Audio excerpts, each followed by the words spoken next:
আপনাদের সবাইকে আমার আন্তরিক সালাম ও অভিবাদন। আসসালামু আলাইকুম। আজ আপনাদের সামনে উপস্থিত হয়েছি এক অতি তাৎপর্যপূর্ণ, ঐতিহাসিক ও ভবিষ্যৎ নির্ধারক মুহূর্তে। আর মাত্র একদিন পরেই সারা দেশে অনুষ্ঠিত হবে ত্রয়োদশ জাতীয় সংসদ নির্বাচন এবং তার সাথে জুলাই জাতীয় সনদের উপর গণভোট। সারা জাতির বহু বছরের আকাঙ্ক্ষার দিন।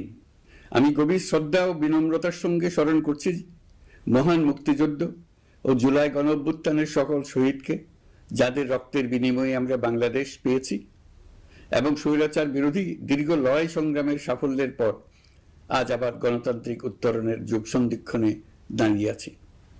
আপামর জনগণের, বিশেষ করে জুলাইয়ের যোদ্ধাদের আত্মত্যাগ ছাড়া এই নির্বাচন, এই গণভোট কোনোটিই সম্ভব হতো না। সমগ্র জাতি তাই তাদের কাছে চিরঋণী। প্রত্যেক জাতির জীবনে এমন কিছু দিন আসে যার তাৎপর্য থাকে সুদূর প্রসারী, যেদিন নির্ধারিত হয় রাষ্ট্রের ভবিষ্যৎ দিক নির্দেশনা, গণতন্ত্রের চরিত্র এবং স্থায়িত্ব ও আগামী প্রজন্মের ভাগ্য। আগামী পরশু ঠিক তেমনি একটা দিন, যেদিন দুটি ভোট অনুষ্ঠিত হতে যাচ্ছে।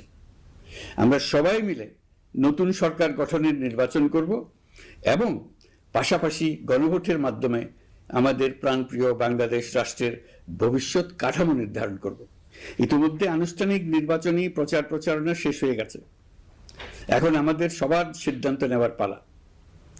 এই মুহূর্তে রাষ্ট্রের দায়িত্বপ্রাপ্ত একজন নাগরিক হিসেবে আপনাদের সঙ্গে কিছু গুরুত্বপূর্ণ কথা ভাগ করে দেওয়াকে আমি আমার নৈতিক ও সাংবিধানিক দায়িত্ব মনে করছি। প্রথমেই গভীর সন্তোষ ও কৃতজ্ঞতার সঙ্গে উল্লেখ করতে চাই, এবারের নির্বাচনকে ঘিরে সার্বিক প্রচার প্রচারণা পূর্ববর্তী যে কোনো নির্বাচনের তুলনায় উল্লেখযোগ্যভাবে শান্তিপূর্ণ হয়েছে। মত আদর্শের পার্থক্য থাকা সত্ত্বেও রাজনৈতিক দলগুলো সংযম দেখিয়েছে।